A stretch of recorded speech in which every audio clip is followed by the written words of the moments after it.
इस समय देश में अगर सर्वाधिक कोई चर्चा चल रही है सुशांत के बाद, तो वो किसान बिल को लेकर है।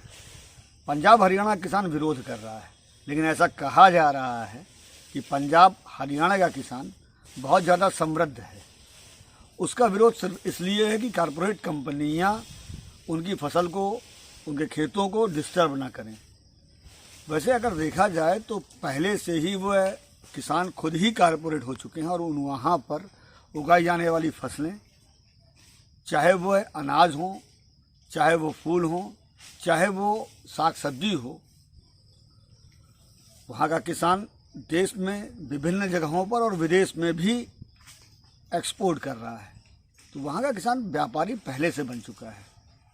हम इस वक्त चित्रकूट जिले में खुटहा गांव में हैं और खुटहा गांव में रहते हैं किसान शिव कुमार शुक्ला। शिव कुमार शुक्ला को कई बार प्रगतिशील खेती के लिए मुख्यमंत्री सम्मानित कर चुके हैं।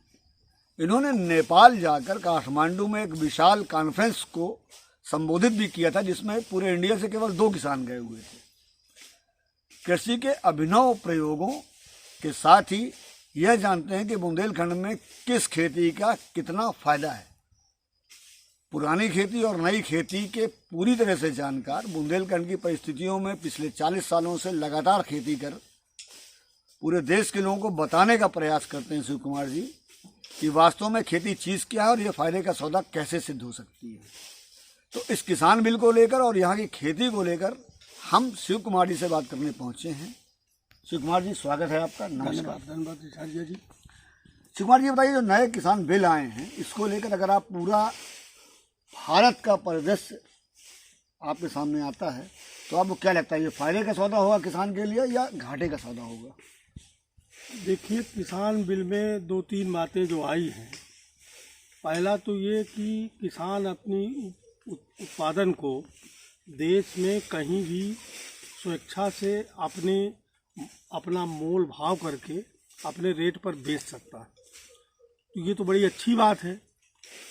और दूसरा बिल आया है कॉन्ट्रैक्ट फार्मिंग का, कि कंपनियां जो है उसको किसान की ज़मीन कॉन्ट्रैक्ट पर लेंगी, किसान की स्वेच्छा पर लेंगी, दोनों बातें। तो वो किसान का उत्पादन देश में कहीं भी किसी भी जगह बिना किसी रुकावट के जाएगा।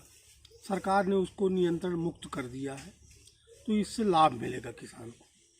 और अब देश के परिदृश्य में आपने पूछा, तो जहाँ का किसान बहुत डेवलप है, जैसे हरियाणा पंजाब का किसान है, आंध्र प्रदेश का किसान है, वो डेवलप किसान है। वहाँ मैं करनाल गया तो एक किसान वहाँ मैंने बात की तो तुरंत उन्होंने अपना विजिटिंग कार्ड दिया, कंपनी बनाई हुई थी। तो उन किसानों को तो लाभ पहले मिलना है, लेकिन बुंदेलखंड या उत्तर प्रदेश के किसान की बात करें तो इसको लाभ लेने में थोड़ा सीखना पड़ेगा। तो इसको सीखने के लिए सरकार की मदद चाहिए। किसान को उस लायक बनाया जाए कि वो देश की मंडियों में अपना माल पहुंचाने के लिए अपने आप को मेंटली फिजिकली तैयार कर सके। ये बताइए कि आज बुंदेलखंड के लिए कांग्रेस की सरकार ने काफ़ी कुछ सोचने की बात कही थी। उन्होंने एक पैकेज दिया था, बुंदेलखंड पैकेज। उसके अंतर्गत कुछ गांव के क्लस्टर बनाए गए थे और वहां पर एक कृषि उपज मंडियां बनाई गई थी। चित्रकूट जिला हो या बुंदेलखंड में कोई भी हो, यूपी एमपी दोनों जगह पे मंडियां बनाई गई। फिर एक बड़ी मंडी बनाई गई डिस्ट्रिक्ट प्लेस में या तहसील के प्लेस में। अभी देखा जा रहा है कि वो मंडियां उत्पादन सही न होने के कारण से बेकार हो रही हैं। लगभग वो पूरा पैसा, अरबों रुपए बर्बाद चला गया। सही। तो आपको क्या लगता है कि कांग्रेस को या अब भाजपा को या सरकार को, हम कहें, क्या करना ऐसा चाहिए कि किसान का उत्पादन बढ़े? जो मोदी जी बार बार कह रहे हैं कि हम किसान की आय दुगनी कर देंगे, तो हम बुंदेलखंड के परिदृश्य की बात अगर करें तो किसान की आय दुगनी करने के क्या क्या मंत्र हो सकते हैं आपकी तरफ से? देखिए, बुंदेलखंड की जो फसलें थी वो दलहन तिलहन थी या स्मॉल मिलेट्स थी। सावा, कोदो, काकुन, बाजरा, ज्वार, अरहर, ये सब चीज़ें थी। तो बदलते परिदृश्य में किसान यहाँ अब जैसे बुंदेलखंड में पानी कम बरसता है, जल स्तर भी नहीं है, वाटर शेड भी कम है, नहरें नहीं है, लेकिन यहाँ लोग धान बोने लगे। तो वो किसान की अपनी समस्या कि उधर जो हमारा सावा कोदो काकुन था वो कहीं ना कहीं फेल हो रहा था। किसान को पैसा चाहिए, किसान इधर भागा, किसान को जहाँ पैसा मिलता है उधर किसान जाता है। अब आप एक छोटी सी बात ले लीजिए, रासायनिक खेती किसान ने शुरू की। सन 65 में रसायन आया, रासायनिक उर्वरक आया। जब डॉक्टर स्वामीनाथन जी ने उसको प्रथम हरित क्रांति पंडित पूर्व प्रधानमंत्री जी ने लागू किया, तो उसमें किसान को रासायनिक खाद दी गई थी और किसान ने उसको पहले नकारा, लेकिन बाद में जब उसने देखा, लोगों ने दूसरे के खेत में डाल दिया, बगल के पड़ोसी के खेत में, कि इसका नुकसान हो जाए, लेकिन देखा कि अच्छी ग्रोथ हुई। उस समय यूरिया आई थी नाइट्रोजन के रूप में, तो उसका जो लाभ देखा तब फिर उसको स्वीकार कर लिया, अडॉप्ट किया और अब डालने लगे। तो कहीं ना कहीं किसान जो है सीखता है, जहाँ उसको लाभ दिखता है उधर वो भागता है। सरकार उसको मूव करती है, सरकार मूव करती है। आज जो आपने एमएसपी की बात की, यहाँ हमारे यहाँ किसान की आय दुगनी होने का सबसे बड़ा मूल मंत्र है एमएसपी का रेट बढ़ाया जाए और इसके साथ एमएसपी में खरीद को पूरी तरह से सुनिश्चित की जाए, किसान को वहाँ माल ले जाके लौटना ना पड़े। एक मंडियों की बात आपने की, वो कांग्रेस सरकार में मंडियाँ जो बुंदेलखंड पैकेज से आईं, उन मंडियों में पैसा बहुत बेकार चला गया। हमारी करबी की मंडी ही पर्याप्त थी, तहसील स्तर पर मंडी, जहाँ बाजार हो वहाँ मंडी। अब यहाँ देखा गया कि छोटे छोटे गांव में, बिहारा गांव में मंडी बना दी गई, तो वहाँ बताइए मंडी कैसे चलेगी? किसान तो वहाँ अपना माल लेके जाएगा जहाँ उसको पैसे की सुरक्षा हो, उसको माल की सुरक्षा हो और वहाँ मार्केट हो। तो छोटे छोटे गाँव में 8 किलोमीटर के दायरे में मंडी बनाने की कोई आवश्यकता नहीं थी और वो सरकार का गलत निर्णय था। और वो सरकार को भी जिसने वो निर्णय दिया, वो अधिकारियों ने यहाँ से जो प्रोजेक्ट बना के दिया उसको सरकार ने मान लिया, लेकिन उस मंडियों से कोई लाभ नहीं। जहाँ तक मुझको याद है, ये जो बुंदेलखंड पैकेज का पूरा दारोमदार उस समय दिया जा रहा था, राहुल की टीम के एक मुख्य सदस्य थे सैम पित्रोदा। तो ये ऐसा कहा जा रहा था, भाजपा वाले ही उस समय कह रहे थे कि सैम पित्रोदा ने एसी में बैठकर बुंदेलखंड की कंडीशन को बिना देखे हुए और बुंदेलखंड के किसानों के लिए एक सब्जबाग दिखाकर ये मंडियाँ दिया। उसमें ठेकेदार बने, अधिकारी बने और नेता बने, किसान नहीं बन पाया। तो आपके कहने का ये मतलब है कि पहले किसानों को मजबूत करना चाहिए था, फिर मंडी बनाना चाहिए था। मैं एक सवाल है मेरा कि देश के दूसरे प्रधानमंत्री बने थे लाल बहादुर शास्त्री जी, हाँ, बगल के जिले के रहने वाले थे, फतेहपुर के, और वो बुंदेलखंड की परिस्थितियों को भली भांति जानते थे।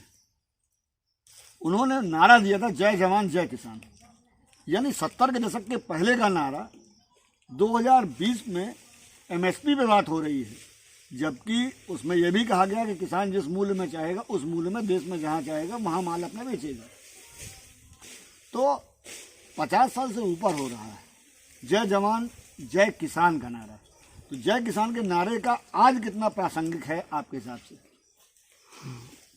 देखिए, अगर एक दृष्टिकोण से सोचें तो सरकार द्वारा आज भी किसान को बहुत सारे मामलों में जब हम देखते हैं तो छूट भी मिली हुई है। वो चाहे अनुदान के मामले में हो, बिजली का कनेक्शन हो या कोई और हो, एक ही है। दूसरी बात यह है कि पूर्ववर्ती सरकार जब देश आज़ाद हुआ उसके बाद किसानों के लिए फौरी राहत तो दी गई, लेकिन कोई सस्टेनेबल कार्य नहीं किया गया कि जिससे वो आगे बढ़े। सरकार की निगाह कारपोरेट सेक्टर के ऊपर थी। किसान अगर सशक्त हो जाता तो कारपोरेट सेक्टर को श्रमिक नहीं थे, तो श्रमिक की जरूरत थी उस कारपोरेट सेक्टर को। उसके लिए किसान को फौरी राहत दे जिंदा रखा गया, लेकिन उसको उसके विकसित होने का, खेती के डेवलपमेंट के साथ किसान गर्व से कहे कि मैं किसान हूँ। यद्यपि ये बहुत अच्छी बात है कि हम कहते हैं हम गर्व से किसान हैं, ये हम अपनी अंतरात्मा को, अपने आप को सुदृढ़ करने के लिए कहिए, अपने आत्मबोध के लिए कहिए। जैसे तुलसीदास जी ने कहा कि मैंने रामायण लिखा तो मैंने अपनी अंतर आत्मा को संतुष्ट करने के लिए लिखा। पहली बात वो आप थोड़ा सा याद दिलाइए, क्या है वो? स्वांता सुखाय स्वांतः सुखाय। उन्होंने स्वांतः सुखाय लिखी। तो स्वांतः सुखाय हम लोग खेती कर रहे हैं।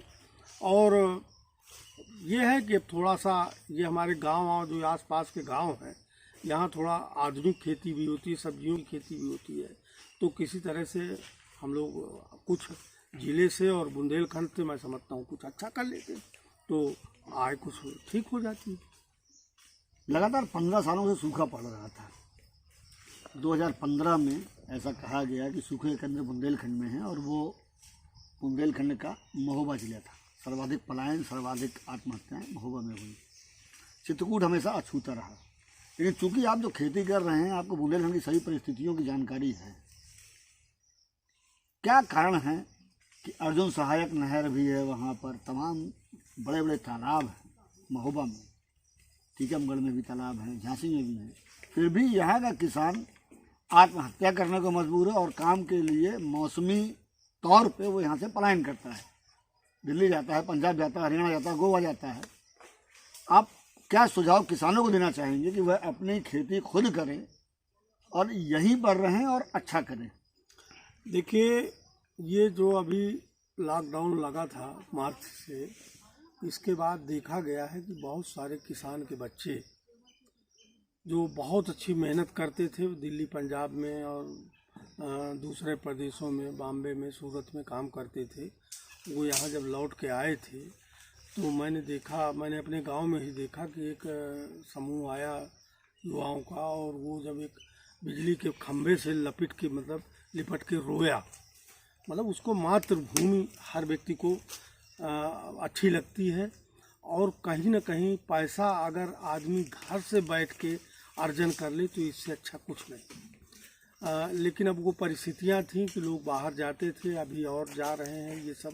लेकिन खेती को थोड़ा सा मॉडर्नाइज करना है, उसको हमको ऐसे इस तरह से करना है। जैसे हम देखते हैं कि खेती हम करेंगे तो जब सब्जियों की खेती कर रहे हैं तो जिस समय सब्जियां भरपूर मात्रा में बाज़ार में आएंगी, हमको अर्ली करना है या तो पीछे करना है कि जिस समय हम अपनी सब्जी लेके जाएं तो हमको अच्छा रेट मिले। तो वैज्ञानिक ढंग से और तकनीकी रूप से अच्छी जानकारी के बाद ही खेती करने की ज़रूरत है। और रह गई बात ये कि हमारे यहाँ की जो ये धान देख रहे हैं आप, ये मैं जैविक किसान हूँ और ये जैविक है, ये आप देखें सरबती धान है। लेकिन अगर देखा जाए तो बुंदेलखंड में धान की खेती नहीं होनी चाहिए, और होनी भी चाहिए तो बहुत कम होनी चाहिए, क्योंकि ये यहाँ पर बरसात हमेशा से कम होती रही है। क्योंकि बरसात के बारे में आपसे मैं बताऊं कि पूर्वांचल से गोरखपुर से पानी यहाँ आता है, तो जो बड़े मानसून है वो गोरखपुर से बहुत ज़ोर से बरसते बनारस तक आते, छोटे वाले वहीं रुक जाते। तो वर्षा देर से आती है, जुलाई में यहाँ आती है, देर से आती है और जल्दी चली जाती है, इसलिए यहाँ पानी कम बरस पाता है। तो यहाँ की जो फसलें थी, जो जैसा मैंने पहले बताया कि स्मॉल मिलेट्स मतलब दलहन और तिलहन, ज्वार बाजरा, ये यहाँ की फसलें थी। ये उस समय ये मिट्टी के बहुत कौड़ियों के दाम बिकने लगी थी। इधर थोड़ा रेट मेंटेन हुआ है, इधर ध्यान गया है लोगों का, तो इस वजह से उसको छोड़ के लोग धान गेहूँ किए। और उसका सबसे बड़ा एक दुष्परिणाम ये भी है कि जब हमारी ज़मीन में पानी नहीं है, उस पानी को हम निकालेंगे, धान गेहूँ में पानी लगेगा, और पानी वहाँ कोई पाताल नहीं है, पाताल लोग तो है नहीं। अब किसी आदमी को जैसे ब्लड लेना है तो एक निश्चित मात्रा में ब्लड लिया जा सकता है, और वो पानी जो है वो ज़मीन की संरचना के लिए, ना कि हमारी यूज के लिए। जो भी पानी पहले बुंदेलखंड में सरफेस वाटर से खेती होती थी, तालाब से, नदी से, झील से, इनसे खेती होती थी। लेकिन वही आप हरित क्रांति आने के बाद आजकल तो डॉक्टर स्वामीनाथन जी हैं अभी, और उनको लोग थोड़ा सा भला बुरा भी कहने लगे कि ये आपने क्या दे दिया, ये तो जलस्तर नीचे चला जा रहा है, पीने को पानी नहीं मिलेगा। लेकिन कहीं ना कहीं उस समय की तात्कालिक आवश्यकता थी, क्योंकि पूरा देश गरीबी से जूझ रहा था, और सेव टू लाइफ, जीवन बचाने के लिए अमेरिका की ज्वार आती थी, गेहूं आता था, उससे आदमी का पेट भरता था, किसी से जीवन चलता था। तो उस समय की जो जरूरत थी, लेकिन उस समय भी डॉक्टर स्वामीनाथन ने ये कहा था कि इसको सस्टेनेबल नहीं करना, ये एक हमारा प्रयोग है, हम अभी इसको करके एक बार देख लें, लेकिन हमको अपनी पुरानी खेती पर लौटना। तो हमको जो परंपरागत अपनी खेती है उधर भी करना है चाहिए। और बुंदेलखंड में सबसे बड़ी समस्या जो हमारे जल का दोहन है, इसको बहुत कम मात्रा में होना चाहिए। अब जैसे इस साल भगवान की कृपा रही तो मैं समझता हूँ कि बहुत अच्छा हुआ। बरसात कम हुई, लेकिन बरसात बराबर 3 महीने होती रही।